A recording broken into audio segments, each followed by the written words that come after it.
अल्हम्दुलिल्लाहि रब्बिल आलमीन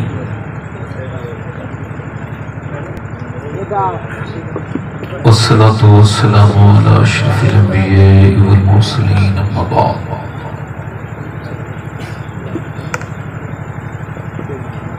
औज़ु बिल्लाहि मिनश शैतानिर रजीम बिस्मिल्लाहिर रहमानिर रहीम वस्साबिक़ून साबिक़ून उलाइकल मुक़र्रबून सदक़ल्लाहुल अज़ीम। क्या बात रज़ा उस चमनिस्ताने करम की, ज़हरा है कली जिसमें हुसैन और हसन फूल, तेरी सरकार में लाता है रज़ा उसको शफी, तेरी सरकार में लाता है रज़ा उसको शफी, जो मेरा गौस है और लाडला बेटा तेरा। मोहब्बत के साथ बारगाह रिसालत में दुरूद पाक का नजराना अक़ीदत पेश करें। बुलंद आवाज से पढ़े अल्लाहुम्मा सल्ली अला सय्यिदना। मदीना हमने देखा है मगर नादीदा नादीदा। आजकल खुदा की कसम जो एक बार मसूरी चला जाता है ना, फिर कहता है अब मसूरी नहीं जाना है, शिमला जाना है। जो शिमला जाता है वो कहता है नहीं इस बार शिमला नहीं जाना है, इस बार जो है वो इस बार जो है वो नैनीताल जाना है। जो नैनीताल चला जाता है वो कहता है इस बार ना नैनीताल नहीं जाना, दार्जिलिंग जाना है। और दार्जिलिंग जाने वाला कहता है कि मुझे अब स्विट्जरलैंड की पहाड़ियां ज्यादा खूबसूरत है, फिर वहां जाना है। मियां जितने भी दुनिया के टूरिस्ट पॉइंट है बंदा जानता है, कहते हैं अब दूसरे में जाना है, मगर मदीना एक ऐसी अल्लाह की रहमत की जगह है कि बंदा 100 बार जाता है फिर कहता है मुझे अब एक बार और जाना।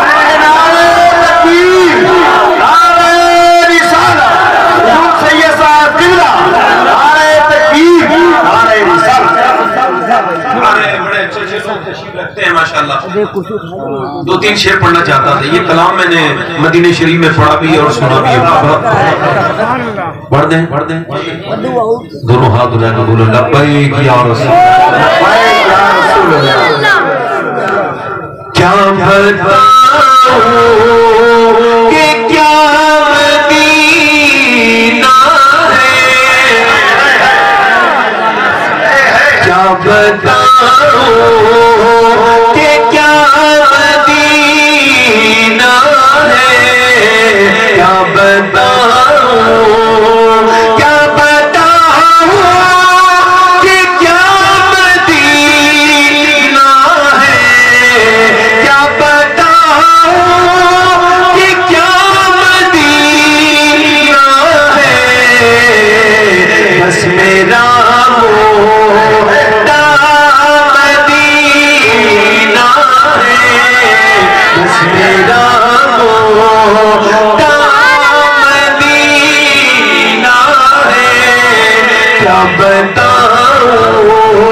दुनिया वाले तो दर्द देते हैं, दुनिया वाले तो दर्द देते हैं,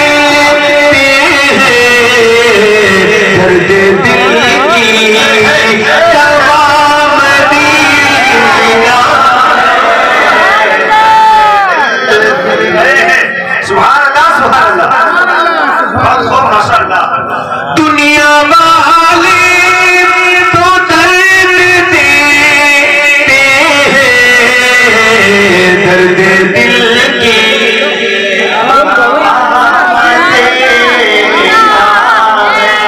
दर्द दिल की दवा मदीना है। और उठ के जाऊं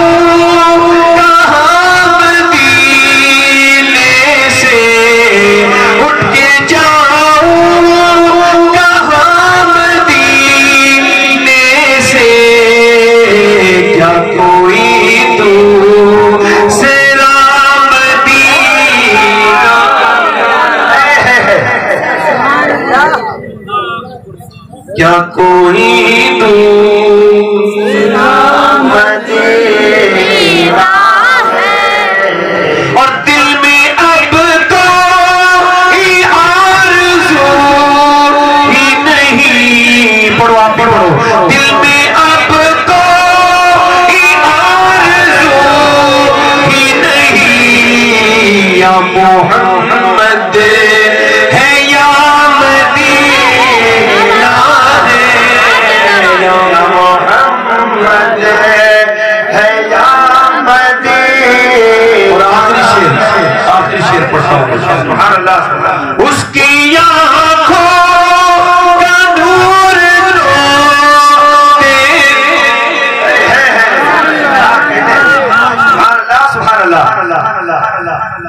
लोग कहते हैं ना मदीना में हुजूर बुलाएंगे तो जाएंगे, तो क्या हुजूर आपके नंबर पे टेलीफोन करवाएंगे?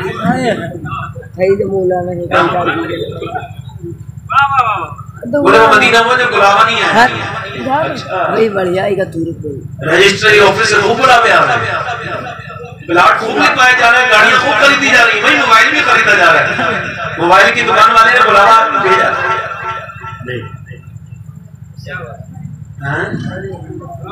हज फर्ज हो चुका है और उम्रे की दुआएं मांग रहे हैं।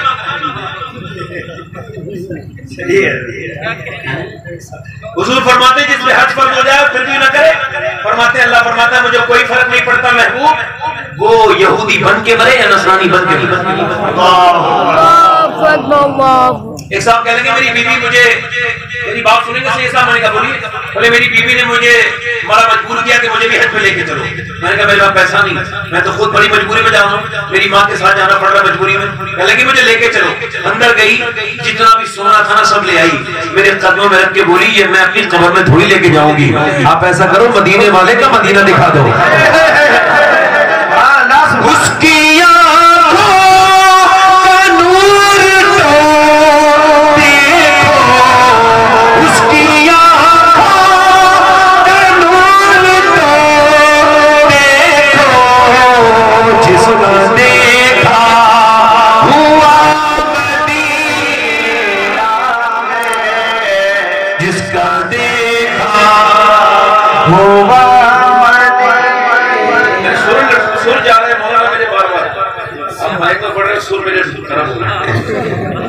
अलग आप किसी और टोन में पढ़ रहे हो, मैं किसी और टोन में पढ़ रहा हूँ। बोले सुभान अल्लाह, सुभान अल्लाह, पढ़ देता हूँ जोर से, बोले सुभान अल्लाह, सुभान अल्लाह। दिल में अब कोई दूसरा ही नहीं या मोहम्मद,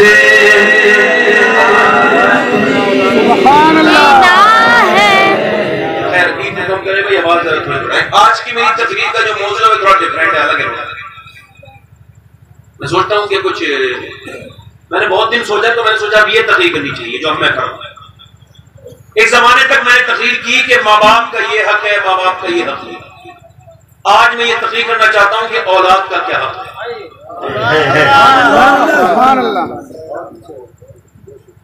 उस तकरीर से मैं कोई रुजू नहीं कर रहा हूँ, वो तकरीर फिर भी करूंगा, मगर इल्म हर तरह का जरूरी है। तस्वीर के दोनों पहलू उसमें सामने होने चाहिए।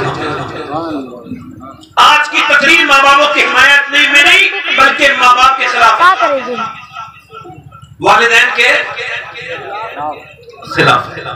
अगर आपने अपने घर के बागीचे में, पार्क में अगर आपने बबूल बोया है तो बड़े होकर फिर क्या बनेगा? क्या आप उम्मीद रख सकते हैं कि उसके ऊपर से जो है वो आम उतरने लगेंगे या फिर उसके अंदर से जो है वो अमरूद उतरने लगेंगे? नहीं। अब अगर आपके बच्चे नाफरमान हैं तो आपने अपने आप उन्हें बनाया होगा। वैसे मैं दोनों बात करता हूं, वैसे कुछ ऐसा होता है बड़े बड़े नेकों की औलाद भी खराब हो जाती है, मगर अक्सरियत जो है वो इसी तरफ है कि कौन सी ऐसी खास वजह है, क्या वजह है ऐसी। इनको कम करके आवाज बढ़ाएंगे, रिपीट कम करेंगे। माइक बहुत अच्छा है आपका, मैं ज्यादा लंबी आज तकलीफ नहीं करूंगा, महदूद वक्त में करूंगा। समझो करें मेरी बात। मैं आपसे याद कर रहा था, मैं आपसे याद कर रहा था कि आखिर वजह क्या है कि आप इधर भी जाते हैं, उधर भी जाते हैं, ये भी सोचते हैं, वो भी सोचते हैं, मियाओं के पास जाते हैं, तावीज लेना चाहते हैं, लोगों को समझाना चाहते हैं, स्कूल में बच्चों को भेजना चाहते हैं कि आपके बच्चे आपके फरमाबरदार बन जाएं। आपकी ये हर अमकान कोशिश है कि आपका बच्चा अच्छे स्कूल में जाएगा, अच्छा बनेगा, मगर ऐसा होता नहीं। अक्सर इंग्लिश मीडियम के पढ़ने वाले बच्चे माँ बापों को बिल्कुल छोड़ ही देते हैं। सबकी बात नहीं कर रहा हूं, मगर अक्सरियत यही है। तो क्या हुआ ऐसा कि अच्छी तालीम भी दिलवाई, अच्छा खिलाया, अच्छा पिलाया, अच्छा घर, अच्छा सब कुछ दिया, मगर वजह क्या बनी कि बच्चे नाफरमान होने लगे? वजह यह बनी कि हजरत सैयदना फुज़ैल बिन इयाद घोड़े पे निकल के जा रहे हैं, और घोड़े पे चलते चलते चलते चलते घोड़ा बिदकने लगा, शरारत करने लगा। यानी आप समझते हैं बिदकने को, समझते हैं घोड़ा जो है थोड़ा परेशान करने लगा। तो आपको क्या करना चाहिए था? आपको ये करना चाहिए था घोड़े को मारते तोड़ते या लगाम खींचते या उसे ठीक करते, नहीं नहीं, आपने घोड़े को छोड़ा, बांधा और जाकर के सजदे में चले गए। और सजदे में जाने के बाद आप रोने लगे। किसी ने जब देखा तो देखने के बाद पूछा, सजदे के जब फारिग हुए, आप बताएं जब आपका घोड़ा परेशान कर रहा था तो आपको तो घोड़े को ठीक करना चाहिए था, आप ये सजदे में जाके नमाज क्यों पढ़ने लगे? कहने लगे मुझे अपने आका की हदीस याद आई, जब मेरे घोड़े ने मुझे परेशान किया। क्या अल्लाह के रसूल इरशाद फरमाते हैं कि जब तुम अपने परवरदिगार का कहना मानना बंद कर दोगे, जब उसके तुम नाफरमान हो जाओगे, जब उसके हकाम की तामील नहीं करोगे, तकमील नहीं करोगे, जब उसके हुक्म को नहीं मानोगे, तो फिर जो तुम्हारे नीचे लोग हैं वो तुम्हारी बात नहीं मानेंगे, वो तुम्हें परेशान करने लगेंगे। मैं समझ गया कि जरूर मेरा मालिक मुझसे नाराज है, तो मेरा घोड़ा मुझसे जो परेशान कर रहा है। तो मैं सजदे में जाके बोला, ऐ मेरे परवरदिगार, मुझसे जो खता हो गई है मुझे माफ कर दे मेरे मालिक, मेरे परवरदिगार, जो मुझसे खताएं हो गई है। कहते जब मैंने अपने रब से माफी मांग ली तो मेरा घोड़ा बिल्कुल ठीक हो गया। इसका मतलब बिल्कुल साफ है कि जब बच्चे परेशान करें, जब बीवी परेशान करे, जब तुम्हारे नीचे वाले लोग तुम्हें परेशान करें, तो तावीज लेने मत जाओ, वजह को तलाश मत करो, बल्कि सजदे में जाओ, अल्लाह के सामने कहो, वो हर शय पर कुदरत रखता है, वो परवरदिगार है। उससे कहो मालिक अगर तू मुझसे नाराज है तो मुझसे राजी हो जा। मेरा यकीन है कि जिससे अल्लाह राजी हो जाता है उससे कायनात की हर चीज राजी हो जाती है।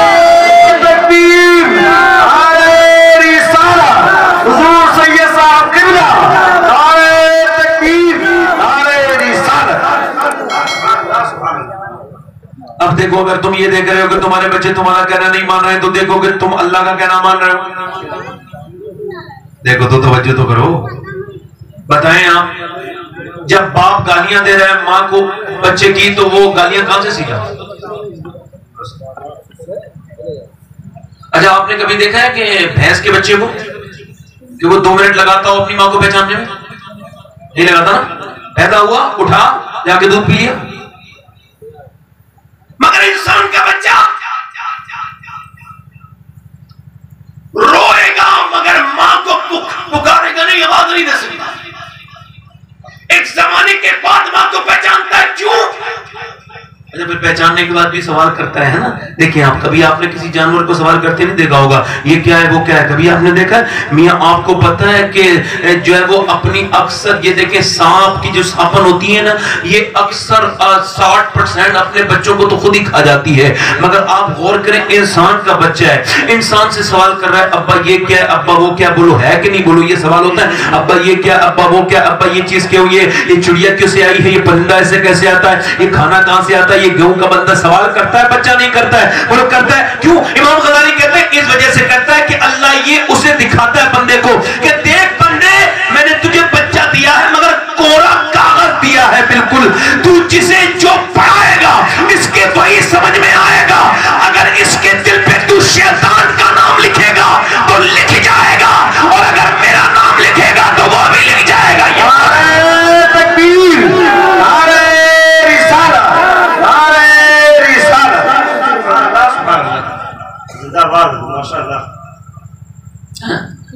अगर ये भी करेगा तो वो भी करेगा। जरा और तवज्जो कर, मेरी तरफ ध्यान दे। मगर अम्मियां माँ बाप क्या कर रहे हैं? झगड़ा कर रहे हैं, मार रहे हैं, तोड़ रहे हैं, एक दूसरे को गालियां, ये वो, बच्चे को मार रहे हैं, बच्चे को थार से मार दिया। 7 साल तक तो बच्चे पे हाथ नहीं उठाना चाहिए। 4 साल की उम्र तक आला ने लिखा कि बच्चे को पढ़ाओ से मत। 4 साल की उम्र तक पहले बिस्मिल्लाह खानी हो, फिर उसकी पढ़ाई शुरू कर। अब वो 2.5 साल का हुआ है तो बड़ा सा बस्ता उसके पीछे लगा है, बेचारा बोलना जानता नहीं, स्कूल जा रहा है। जुल्म नहीं है ये? आप नहीं समझते हो मगर हम तो समझते हैं ना। तवज्जो करें, बच्चा जरा देखें, आप तवज्जो करें। ये बात क्या है? आप देखें, आप बच्चा कहां से देखें, तवज्जो करें, मेरी तरफ तवज्जो करें। देखें आप कि आजकल क्या होता है, बच्चे को मारा, थोड़ा इधर से उधर से उधर से। अच्छा आप बताएं, जिसे आप मार रहे हैं क्या वो आपसे नफरत नहीं करेगा? मैं कितना अच्छा मुखर्रिर, तकरीर करने वाला सब कुछ हूं, और मैं किसी दिन किसी को झड़क दूं, यहां से बोलो, उसे कौन सी बात याद रहेगी? सारी जिंदगी की तकरीर या मेरी झड़क? इसका मतलब बदअखलाकी बुरी चीज है, चाहे बच्चे के साथ हो। बच्चे को मारना तोड़ना ये ठीक नहीं है। हाँ, जब वो 7 साल का हो जाए तब सख्ती का हुक्म है, और 10 साल का हो जाए तो ज्यादा सख्ती का हुक्म है। मगर बचपन में ये तुम्हारा बच्चा है भाई, इसका थोड़ा सा इसका वो कम कर सकते हैं, गूंज गूंज गूंज गूंज कम कर दो, आवाज सादा कर दो भाई।